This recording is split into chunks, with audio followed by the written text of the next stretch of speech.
Hello मैत्रिणींनो, कशा आहात? श्री स्वामी समर्थ सगळ्यांना. तर आज आपण दुधाच्या साईपासून लवकर किंवा कमी वेळामध्ये लोणी कसे काढायचे आणि त्यापासून तूप कसे बनवायचे हे या व्हिडिओमध्ये पाहणार आहोत. तर हा व्हिडिओ तुम्ही शेवटपर्यंत नक्की बघा आणि व्हिडिओ आवडल्यास चॅनलला लाईक अँड सबस्क्राईब करा. चला तर मग बघूया साईपासून तूप कसे तयार करायचे ते. जी जमलेली साय असते ती मिक्सरच्या भांड्यामध्ये पूर्ण टाकून घ्यायची. त्यामध्ये थोडंसं गरम पाणी करून टाकायचं.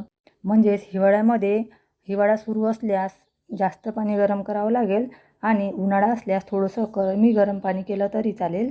ते साईमध्ये टाकून घ्यायचं आणि ते मिक्सरच्या भांड्यामधली साय थोडीशी मिक्सरमध्ये फिरवून घ्यायची आहे. 2 मिनिटांमध्ये असा हा लोण्याचा गोळा लगेच तयार होऊन येईल. तुम्ही व्हिडिओमध्ये पाहू शकता. लगेच 2 मिनिटांमध्ये लोण्याचा गोळा हा तयार होईल.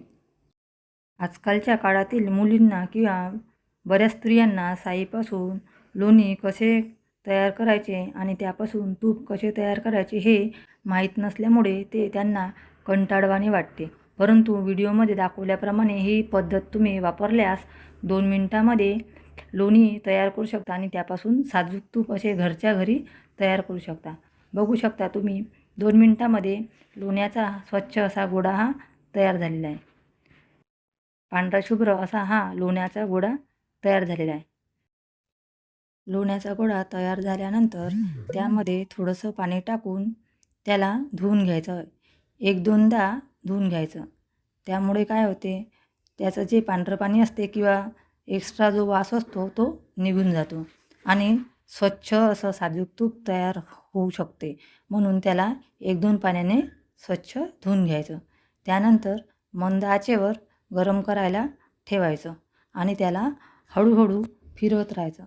कारण जी लोणी वितळायला लागली की ते थोडंसं उतू जाण्याची शक्यता असते. म्हणून त्यामध्ये थोडासा चमच घालून फिरवत राहायचं. काही वेळानंतर त्याचा कलर असा बदलायला लागतो. त्यानंतर तांबूस हलका रंग येईपर्यंत त्याला फिरवत राहायचं आणि त्याला वास सुटला की आपलं तूप हे तयार झालं असं समजायचं.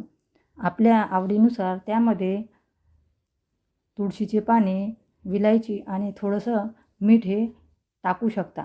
तुमच्या इच्छेनुसार टाकू शकता. ऑप्शनल आहे ते. त्यामुळे साजूक तुपाला खमंग असा वास येतो आणि घरच्या घरी आपलं हे साजूक तूप तयार आहे. त्याला 2 मिनिटं झाकणाने झाकून ठेवायचं. त्यामुळे काय होतो, त्याचा जो वास असतो त्या तुपाला येतो. नंतर ते एका डब्यामध्ये काढून घ्यायचं. अशा पद्धतीने तुम्ही घरच्या घरी साजूक तूप बनवू शकता. तयार आहे घरच्या घरी असं साजूक तूप. व्हिडिओ आवडल्यास लाईक अँड सबस्क्राईब करा.